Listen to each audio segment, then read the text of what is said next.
everybody. This is Joshua Hatton with One Nation Under Whisky, extra edition. I am joined today, and I am joined, as always, with my good friend, my business partner, the dear Jason Neal, Patrick Harris Johnston Yellen, wearing his handsome cap this morning. Thank you. This morning's commute was snowy, and so I had to protect my delicate tresses from that snow, because obviously, as you've referenced many times, Joshua, given the whiteness of my hair, when snow falls on it, we can't see the accumulation. So I have to be very protective. And so it is the stylish flat cap this morning. It is the insulated vest. It is the fleece high neck. So, but I lived. You can't see it. Neither viewers nor listeners can observe my fleece-lined trousers, which are one of the greatest inventions, I would argue, of the 21st century. I only say that as somebody who did not own fleece-lined trousers in the 20th century. Wow. But game changer, just game changer. For an old man like me, who just needs to keep the warmth in his core. Fleece-lined trousers. Oh, I tell you, do you own fleece-lined trousers, Joshua? Do you know I don't own the fleece-lined trousers? Like, is it the whole, you know, from belt to ankle? From buttons to braces. From buttons to braces? Is it more concentrated on your central bits? If you catch my meaning? Easy now. Keep it PG. No, the internal lining of the trousers is entirely fleece. So comfy. I'm sitting here, honestly, listeners, viewers, I'm sitting here so comfortable right now. I'm really happy. You can tell. It sounds like we have a new sponsor. What's the brand? I will not go so far as to name it. Okay. But it is a brand you will be familiar with in the world of outdoor clothing. So a couple of weeks ago, I got a WhatsApp message from our dear friend, Mr. Ollie Chilton. Actually, I'll give him a full name check. Oliver the Man Chilton. Oh, Aloysius. Aloysius. Oliver Aloysius, the Quiet Titan. The Quiet Chilton. Titan. Yeah, the Quiet Titan Chilton. Yeah. And he said, do you have time for a dram? Of course I've got time for a dram. I wish I had more time for more drams with Ollie, because drams with Ollie is always a good time. And so we're drinking and drinking and drinking. And he mentions to me, he says, you know, I really miss the news, you know, when you had extra and it was really focused on whiskey news. and I said, give me good news. Where's the good news? Where's when we're not talking about busts and tariffs and, you know, like. To be fair, you are always talking about busts, Joshua. I am always talking about busts. Can we go back to the thermal lined or the fleece lined trousers? Talk about a bust. Buttons to busts. And I said, I gave him a challenge.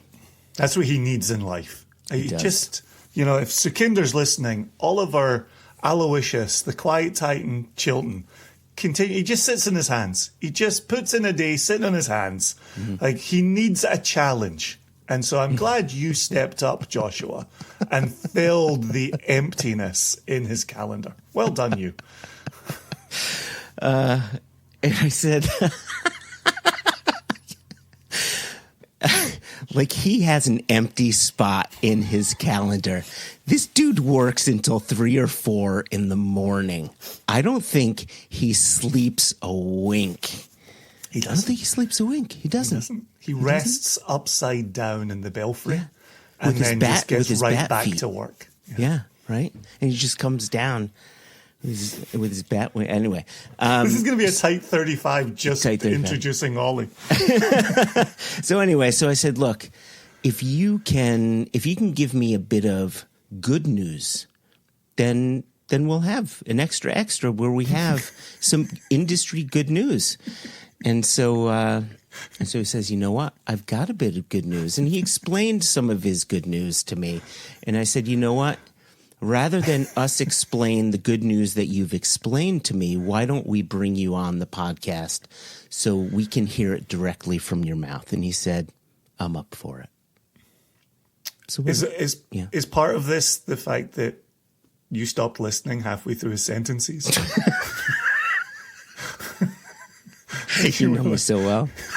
No, it's Ollie. I listen to every word Ollie says. Bless you for owning it this day. Bless you. Bless you. It's only you I don't listen to, Jason. When Ollie talks, I listen. When the Quiet Titan talks, I listen. Speaking of the Quiet Titan, let's bring this man in. Let's bring him in. Hello, Quiet Titan. So I have a question before we get any further. He's such a control freak. Do you wear underwear with the Oliver, I will not be taking follow-up questions on my fleece line trousers. I mean, it sounds. I tell you what, though, buy a pair and experiment both ways. See which you prefer. Ooh. Yeah. I would worry about chafing on one side, but I guess the other side would be fine. Anyway, I have to apologise. I'm a little bit on the tired side because we were out last night celebrating Polly Logan being named Distillery Manager of the Year at the World Whisky Awards. Fantastic! Congratulations to her. Loads of good news, and loads. I honestly thought someone's microphone had broken down there and we were only getting white noise. No, that was the applause. Well done. Well done. She wins the award, we interview Ollie. That's how the world works. Yeah. she's too important to talk to you now. That's what Thank goodness we'll always have you, Ollie. Yeah. Not winning any awards anytime soon. That's sure.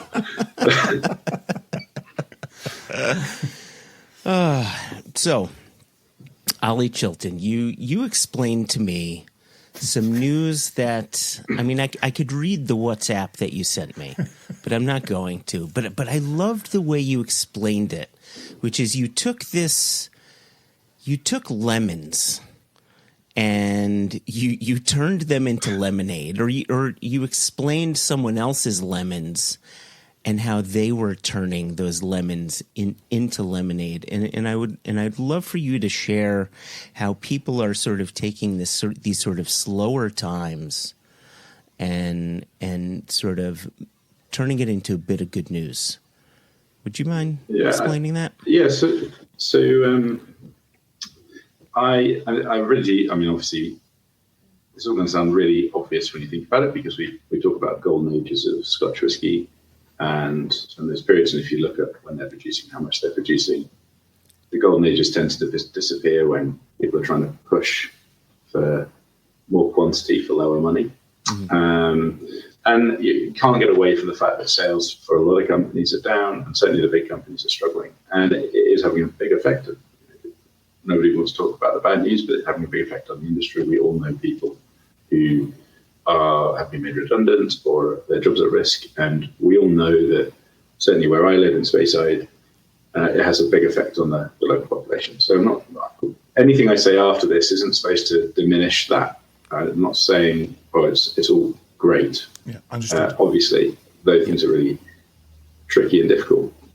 But I was visiting Altmore Distillery a couple of months back, just out of curiosity. I quite like the make, and I thought I'll go and have a look and learn a bit. And they did a big expansion back in, I think it's 2024 or 2023, to take it up to a 4.5 million litre site or something. It was like big numbers. Wow. So kind of similar size to Tullamore. But like a lot of companies, they're not pushing production because they just don't need the liquid, right? So the overproduction we're all, the whole industry sitting on. I won't speak specifically for us because we're in a very different position to everyone else because of our business and the way we bought the distillery and the transition of that. Okay. But yeah, a lot of the big companies have clearly produced too much based on a sales forecast of never-ending 20% growth, which, the more you think about it, more mental it is. So they're pulling back and they're cutting back. And I said to, I was chatting to the distillery manager, and he said to me, so what do you do for ferments? He goes, well, we're actually on 150 hours as our minimum fermentation. Wow. And I was just like, wow, has that always been the case? Oh, no, we just started doing it this year. His reasoning was really interesting, because his reasoning gets to a story in Scotch that I think repeats and repeats. So his reasoning for doing the longer ferments was it made cleaning the stills easier, because he was getting less frothing. So basically, because you're getting rid of more of the live yeast, so you end up in a much cleaner situation. So he said basically it was saving him pounds on his CIP, but saving him pounds on all of his caustic and everything else. So that was his reasoning for doing it as the site manager. And I said, so the blending team looked at it and said, yeah, they tasted it. They're really happy with the making where it is. And I said, is there a character change? That must be a worry for you. He goes, yeah, definitely. A character change is distinctly more fruity. And I got to thinking, everybody's doing some of that. Some companies are obviously shutting for long periods of time and making people redundant. And then a lot of companies like Bacardi and like ourselves, so we're dropping down to 14 mashes a week next year. So that's, for us to drop from 18 to 14 mashes is a relatively big drop in quantity. Yeah. What it allows for is essentially our ferments will increase to, we'll keep the same times, but we'll have more longs in our mix than we'll have shorts. We'll end up with 11 or 12 longs to 2 shorts or something. And that does change character. It gives you a slightly fruitier, slightly richer character. We were also, again, while we were chatting about waxy character, and his father was a distiller back in the 60s, 70s, 80s. He was saying, they always believed that a lot of that character was coming from having longs and shorts being closed at the weekend, mixing short fermentation distillation with long fermentation distillation. And these are all kind of things we're kind of lost because everyone's on a 7-day week and everyone wants to push. Yeah. So for me, what I think is interesting is that in 10 years' time, we're going to be trying these whiskies, which, if you just imagine Altmore for a second, but fruitier, richer in just a make, it's going to perform better. And what I really look forward to is in 10 years' time, whiskey will be building again. It never shrinks forever. But the core whiskey we're going to pour is going to be unbelievable. So you have to see it as this wave that we've gone through over and over and again. And then you've got to look for the positive bits. I don't have any definitive stats on this, but there does seem to be there is a lot more smaller independent businesses operating in Scotch now than there certainly was 20 years ago. You had this period of distillers buying up, whether it's smaller companies or each other. But now you do have, in McLeod's, us, Angus Dundee, and then you've got Aaron, and you've got all of those kind of smaller distillers. And quality is absolutely king. Quality is focus for what they do, and they're able to be a little bit more. They're able to think a bit further down the track. So as we make these changes, which are kind of forced on us, we're having to make changes. We have to look for the best way to do it. We're also learning. So what I hope comes down the track is those companies are the ones that kind of carry that flavour forward and say, well, look, this is where we've got to, and this is where we want to stay. I think the other side of it, and I think this is also in the message, Joshua, was you've also got to bear in mind that next year, the barley price is down. So it's such a good year to make whiskey. Not a lot, but it's down a bit. Wood price has come down a lot, and a lot of these prices were crazy. You're paying close to $300 for a second-hand barrel, for a bourbon barrel, which it's not those things weren't sustainable for our industry, and it was all because there was all of this growth, like too much growth in every bit of whiskey. So as much as it's painful to go, oh well, people losing their jobs, absolutely, but maybe we all went a little bit too hard and a little bit too big, and maybe this is a good period for us because we'll trim that down, but we'll be able to guarantee better quality. Wood quality now I think is at a real high. The technology is incredible. Like the stuff you're getting from the coopers, the information you're getting is absolutely brilliant. So we're now in a good place where you can really take advantage of that. You've got time. We have time to lay stock down to think about how we're going to make it. There you go. That's my positive news. You almost pat yourself on the back at the end of that. I did. So I was actually going to ask you the question about wood, and so now that you've kind of broached the topic, see if I can push it forward a little bit here, which is one of the things we've heard from consumers is, why is everything finished? And one of the comments we've been making is, you've got this rise in production. You've got so much liquid and only so much wood to go around. And a lot of liquid was being held in older wood, knackered, one of Joshua's preferred phrases, for the wood.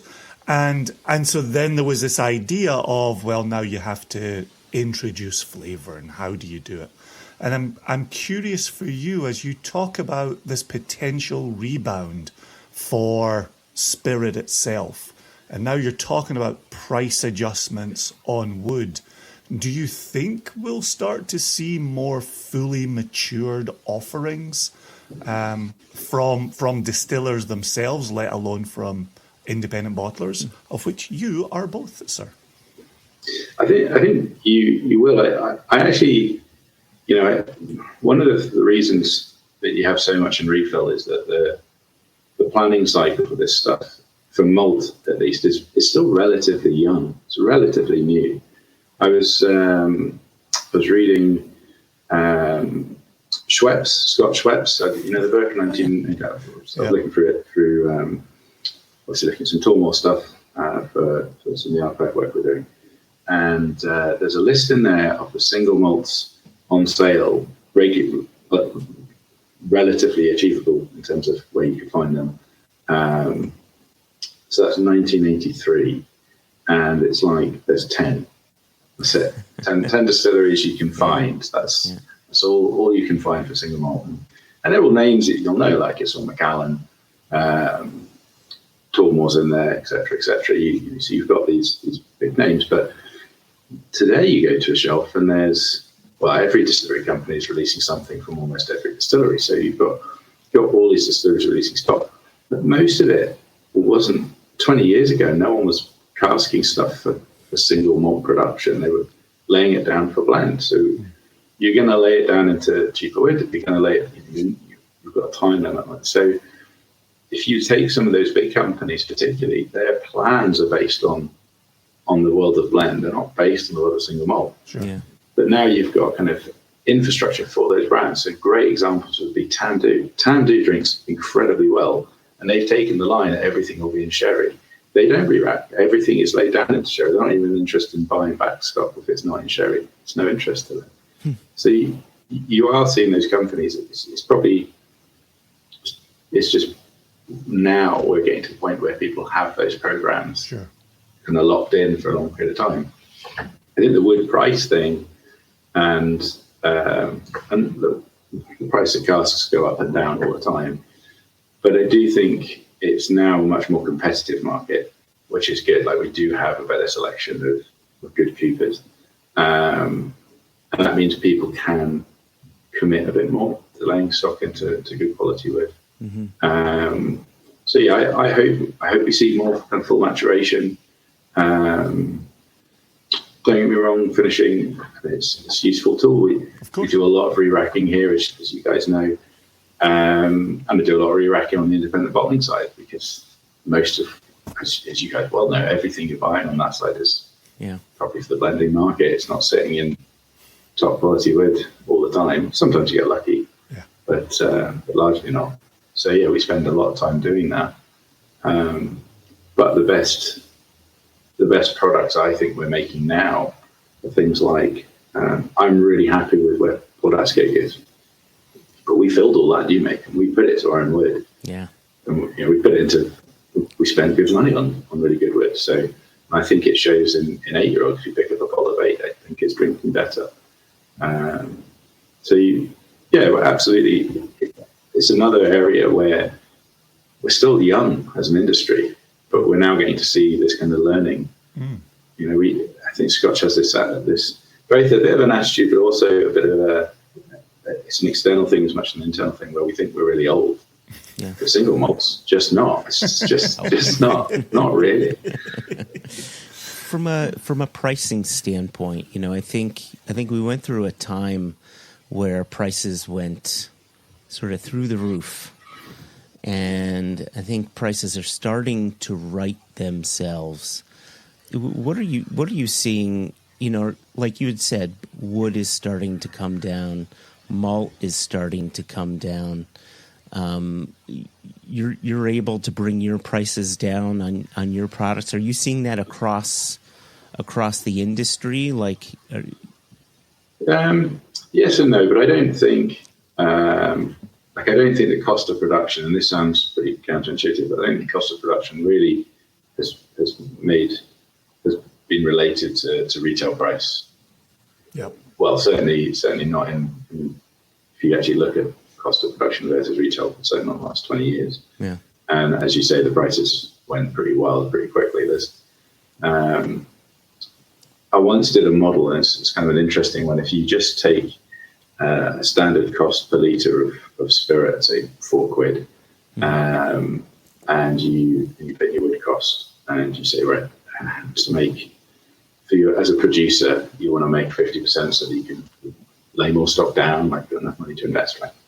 And you sell that at 12 years old, the retail price, when that margin model will sit at about £40, 35, £40, which is pretty much where most malts are. Now, if you then take that model and you just apply the 2% loss per annum and a rental charge, and you say, how much should it be when it's 40 years old?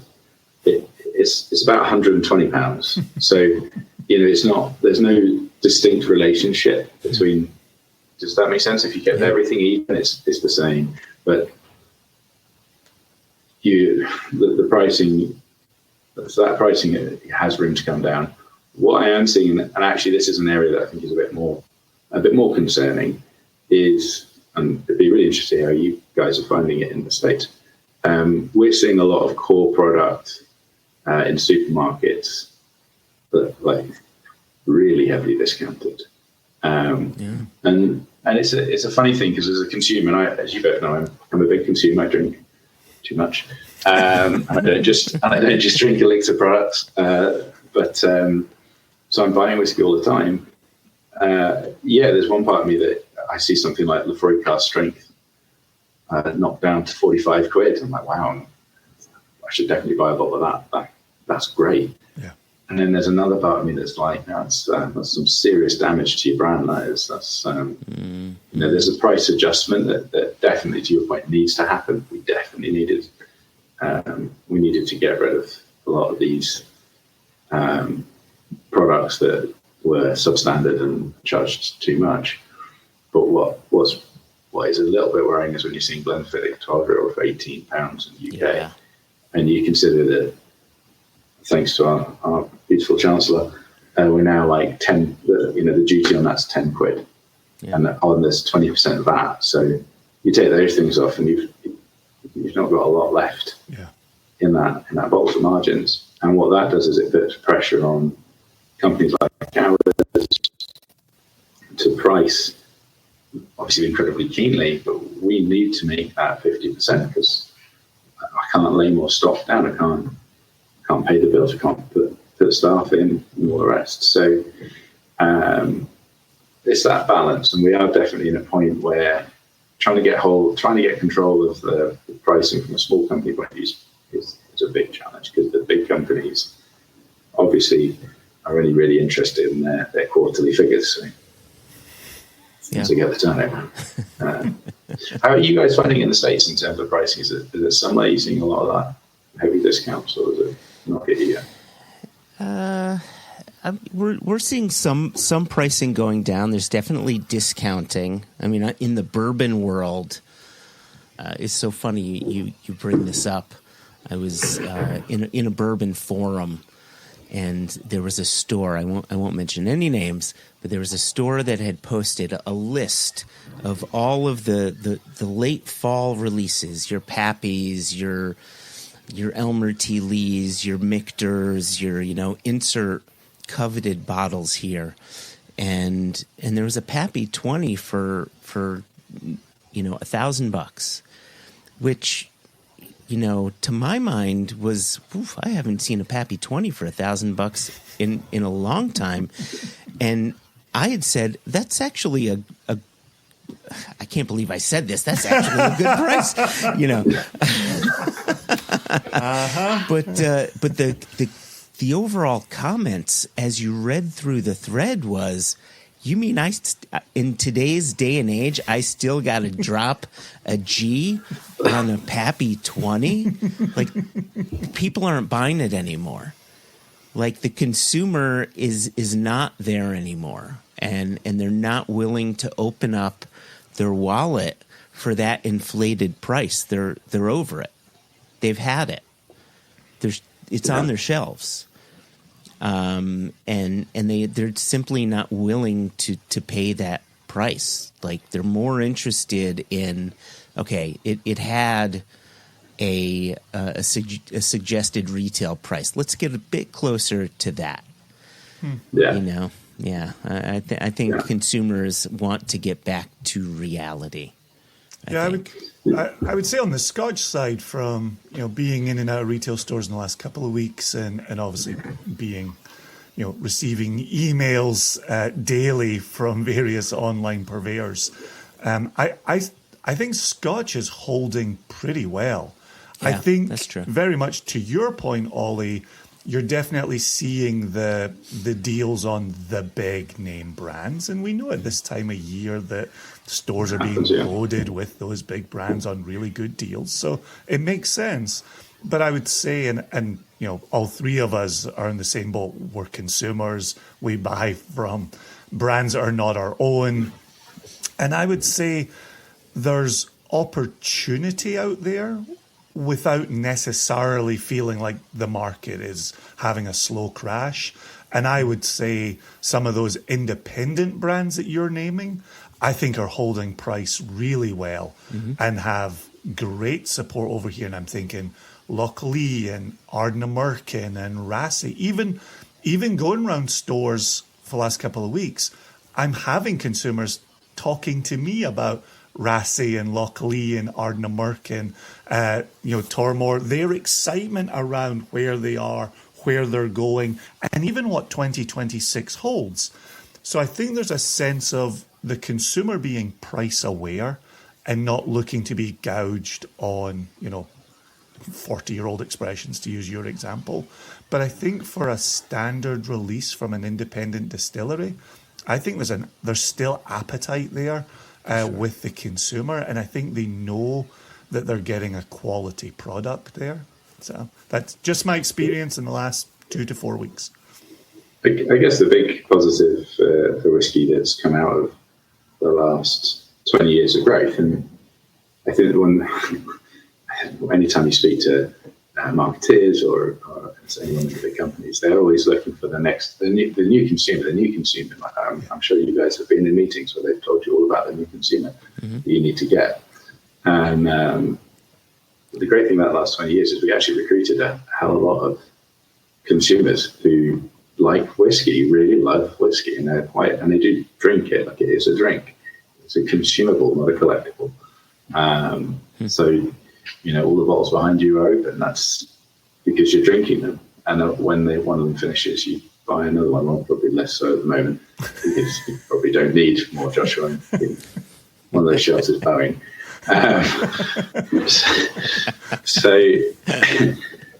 But that world that companies like, I like to think like us and like yourselves have basically created, that is still bringing money through the door for those kind of companies. Yeah. The other bit on pricing, which is probably really apt for our conversation, is the independent bottling side. That, it got so challenging and so difficult to buy, as you both know as well. We had this conversation many, many times. You got to a point where there's no point in partaking in this madness. Yep. You had a lot of newer companies enter the market, certainly over the last 2-3 years, and it really inflated prices, and it was difficult to see it ever being able to sell a lot of that product. I still look at some of the casks and go, we've got another 5-6 years of hanging out, making sure that doesn't get too woody. Yep. To be able to charge the correct price for it. Mm-hmm. But what we are now seeing is that bulk adjustment is helping. I've been watching all your releases in the last week, and the prices are really competitive. You're now in a world where it's not cheap, and you shouldn't be cheap. Yeah. But you can afford to drink them, and that's that's the best thing. I think the quality available from independent bottlers right now is probably an all-time high.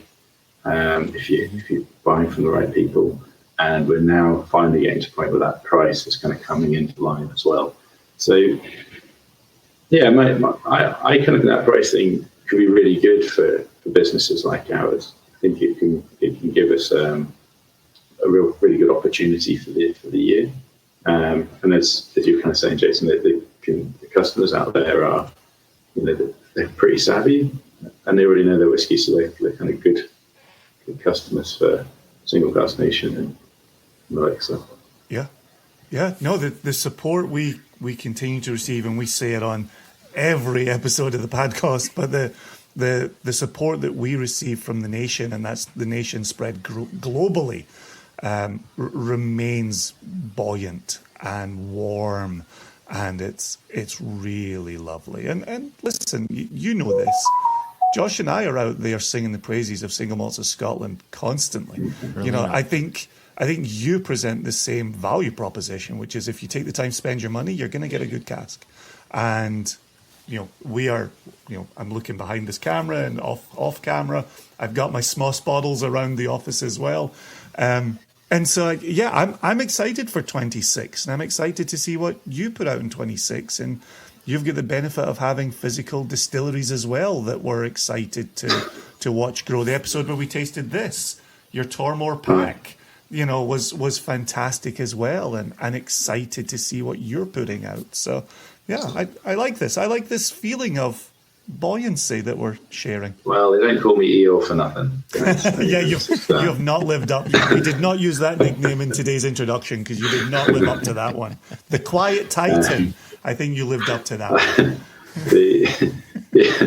2026 is obviously from our point of view incredibly exciting. We have I've just you can't really see it, but I've got Demi-John behind me that's Tormore 12-year-old, because I've come to just marrying all the samples in Demi-John, so it's easier.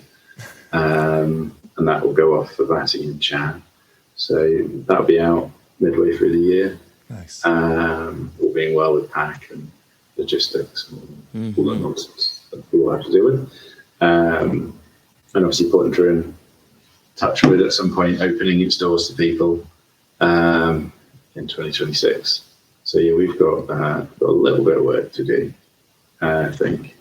But it does make you, having all of it does make you then look quite closely at a lot of this stuff and try to think what are the challenges, but what are the positives. Yep, that's fair. Because otherwise you go to the award dinners like last night, and I listen to people tell me how the only solution is for everyone in the industry to drink the whiskey themselves, which is one of the more depressing speeches of the evening.